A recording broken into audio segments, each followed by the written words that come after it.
Hello, hello, hello, everyone. Good morning, good afternoon, good evening to you. Welcome back. We're going to be reading the last half of chapter 3 in St. Germain, Earth's Birth Changes.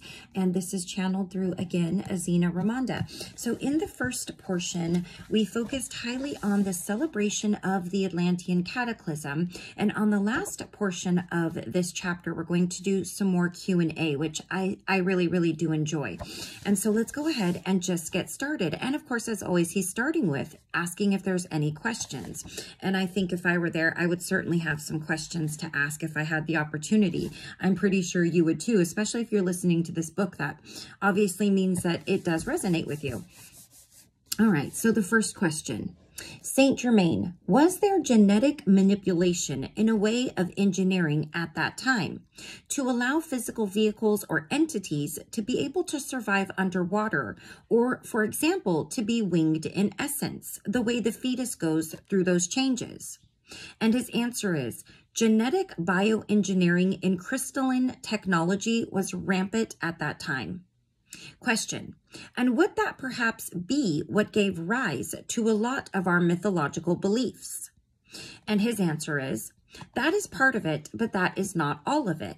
Within that era, there were winged creatures called Pegasus. And if you're not familiar with Pegasus, in Greek mythology, it's a winged horse, said to have sprung from Medusa when she was slain by Perseus, and to have caused to spring from Mount Helicon the fountain of perpetual poetic inspiration called Hippocrene, poetic inspiration, otherwise known. They came forth to understand merging with humanity. It was a sort of desire to bring forth new light and new knowingness onto the plane after the destruction of Atlantis. There was also some manipulation therein as well, for the Grecian culture was aware of that understanding of genetic engineering as well. They were born of Atlantis. They were survivors from Atlantis, and they went into the Mayan area. Later, they indeed sprang up in Greece and Rome. The Egyptians as well were part of the Atlantean culture. Question, like maybe pre-Druid in England, somebody asks. Indeed, the day after the fall of Atlantis is celebrated as the day of the fall of the Druids. Indeed, it is celebrated as the Sabbath of Witches. The day of the fall of Atlantis, called the 1st of November, that indeed was the understanding called All Saints' Day. The day after the fall of Atlantis is All Souls' Day, for it was a commemoration of the departed souls of the grand deluge and catastrophe, the destruction of Atlantis. It has come to a celebration of many sorts of commemorations now in your time. There is much wisdom to be understood through these celebrations. When you understand what occurred in Atlantis, you will understand many of the legends upon your plane now.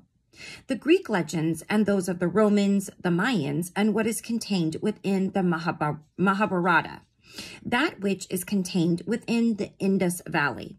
And the Mahabharata is known as, or the definition of, one of the two great epics of India, written in Sanskrit about 200 BC. It combines stories and poems with history and mythology. So it says that which is contained within the Indus Valley, the Hindu tradition, the Muslim and Islamic tradition. All of your folklore, indeed, all that exists upon the plane now in your time, was spawned of Atlantis. Question, could you explain the relationship between Atlantis and Lemuria? They were dichotomized representations of the source, the divine ego of you. The unlimited allowing love energy of you is represented by Lemuria. The Atlantean understanding is sovereign, power-oriented. It was of the left brain understanding, rigorous in attitude called scientific technology. It was the masculine aspect, and Lemuria was the feminine aspect. Question, if Atlantis was affected as it was Lemuria not also? And he says, indeed. However, Atlantis is given so much credence in your literature and culture. They are both together at one-ment in bringing forth wisdom unto you. Atlantis was a continent. Lemuria was a grand ship. A what? Someone is asking. A ship of light, or a starship. It had its partaking upon this land. It did bring forth its presentation within the heavens. The land called Mu, M-U, was a ship. That is why you shan't find it upon the earth plane as a civilization. Atlantis is buried beneath lava, soot, and mud upon the bottom of the ocean. It indeed may be excavated. When Atlantis falls, does it really rise again? Indeed. Metaphorical reference is where he's speaking. You are living proof of this. When the rain falls, does it rise again? In due time, indeed, all is cycle of life. All is a resplendent journey, yet again and again. Saint Germain, how did the earth become populated? The grand entity Noah went forth unto the land. There were other civilizations that were not so dramatically affected as that of the Atlanteans and the Lemurians, and they repopulated also. The American Indians are your red-skinned peoples, witnesses to the genealogy of Atlantis that was dispersed.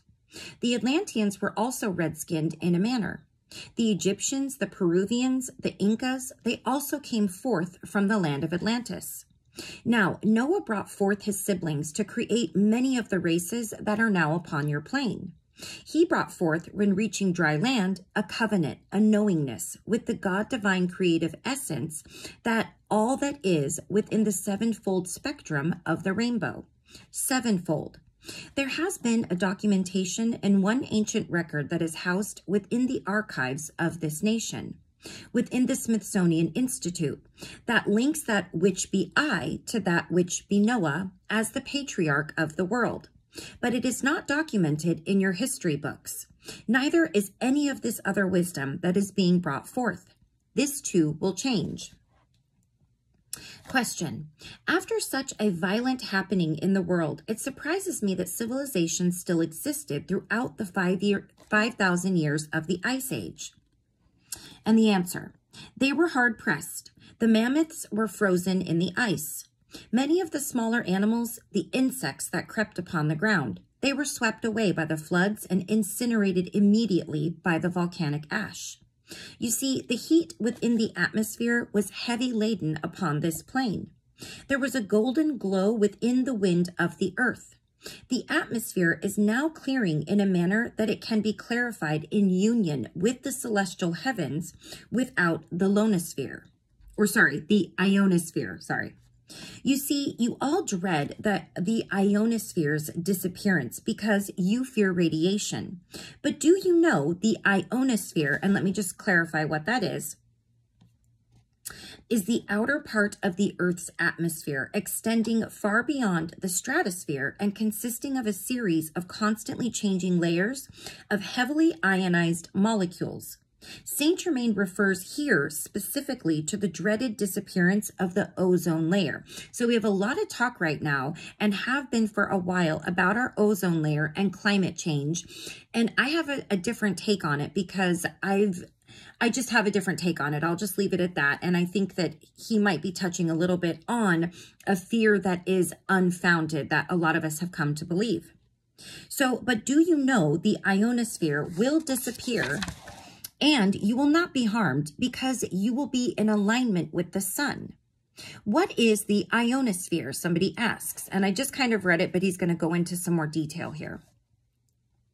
It is a protective layer of the earth that absorbs the radiation of the sun.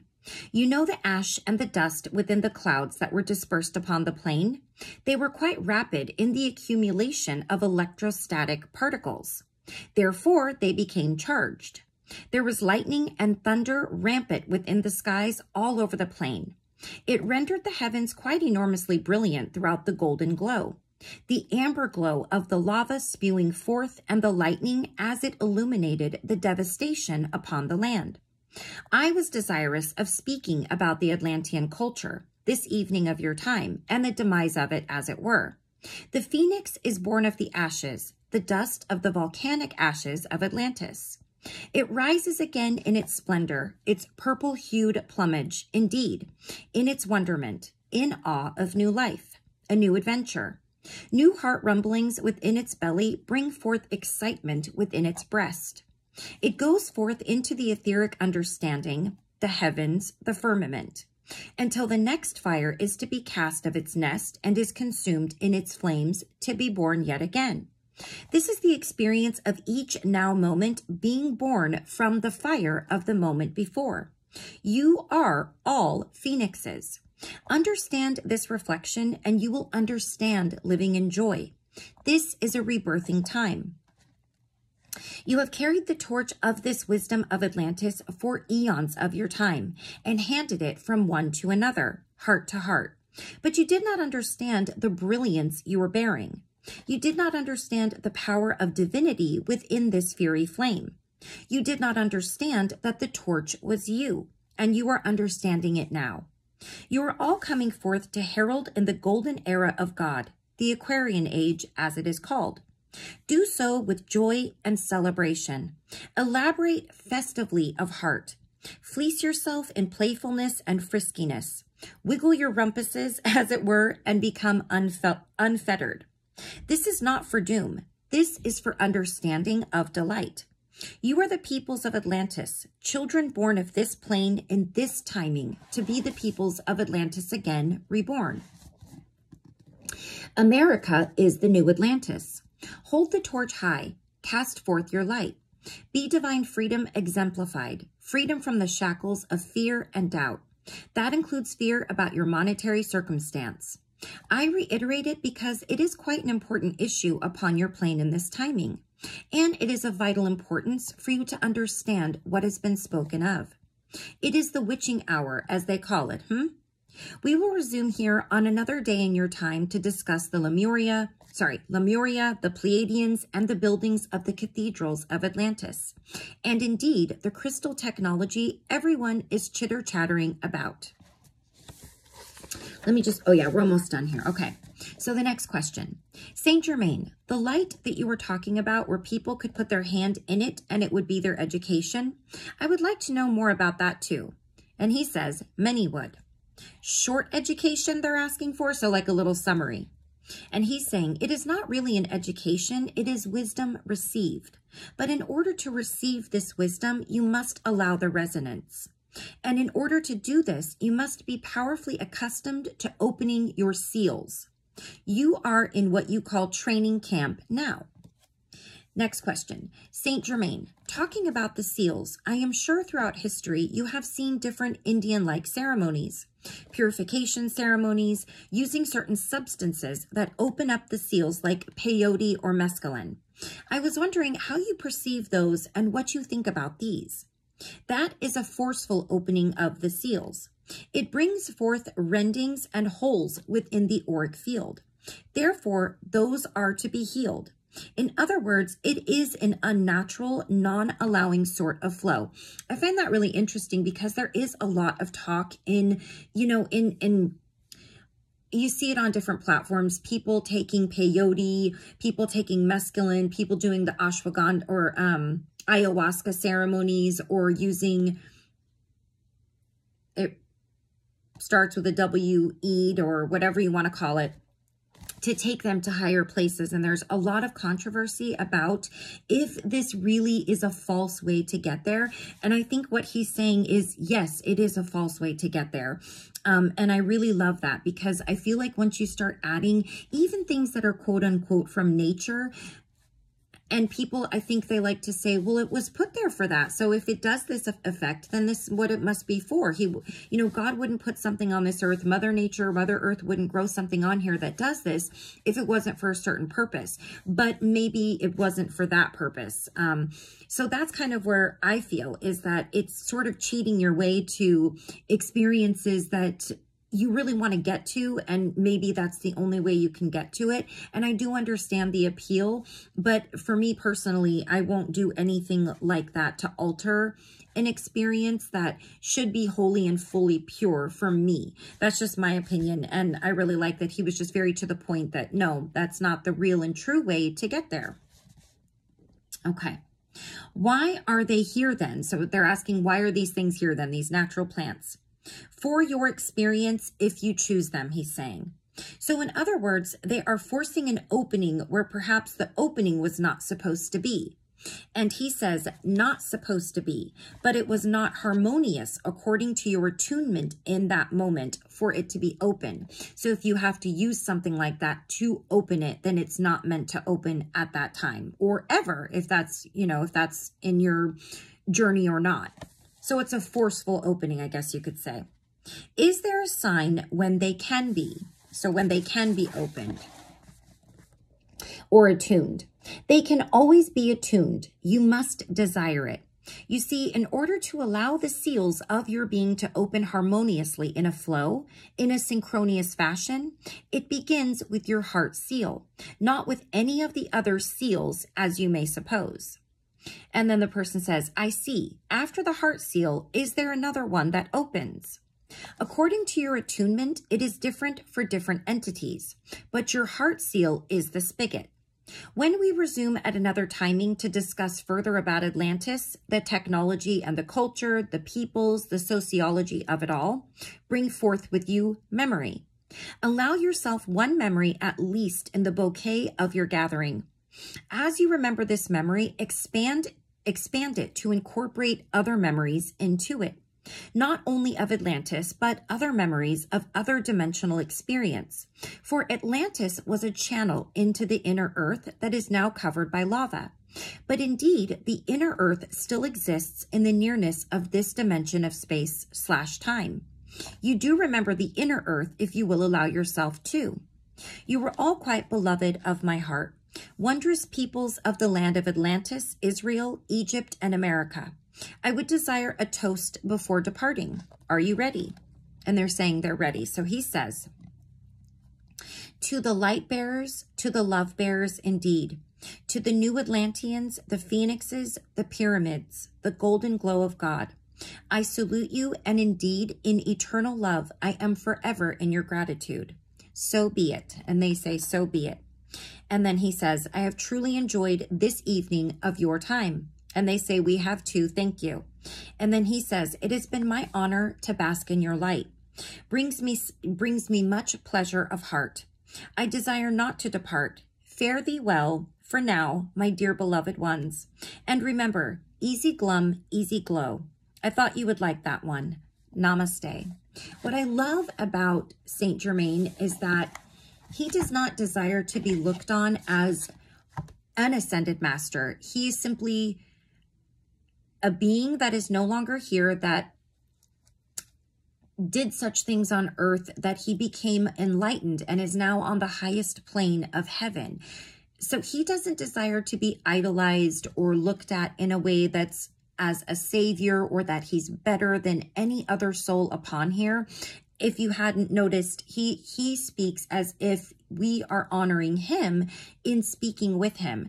But in all reality, he looks at us as his equal, as do all of the ascended masters. And that includes Jesus, Buddha. Who else do we have in the mix here? Mother Mary. We have Omri Taz. We've got Portia, beloved Portia, who is Saint Germain's twin flame and also a keeper of the violet flame. If you don't know much about the ascended masters, I highly, highly recommend learning more about them. It's a beautiful thing to learn about if you're interested in expanding more on the energy of Jeshua, on the energy of Buddha and the lives that they lived while they were here, and what they bring forth to each and every one of us at that higher plane now that they are no longer physically with us. So, okay, so that completes chapter 3, as I'm sure you've already figured out. And in chapter 4, I think every single chapter might have a little bit of regular type chapter writing, and then we may go into question and answers, but I'm just kind of trying to see if that's where we're going with this one. No, that's okay. That's all right. So chapter 4 is actually a pretty short chapter regarding harmonic convergence. So coming together harmoniously. Let's see what he has to say about that in our next video. So we will stop right there. And as usual and as always, thank you so much for joining me. Please like, subscribe, comment, share this video if you feel somebody would be interested in this particular topic. It really does help my channel get out there to reach more people that are interested in things like this just a lot easier. And I really, really appreciate you joining me. I love reading these things to you and sharing with whoever is interested in the same thing that I seem to resonate with. So until next time, please take care of yourself. Please take care of those around you. And I will see you again very soon for our next chapter. Okay? Bye-bye.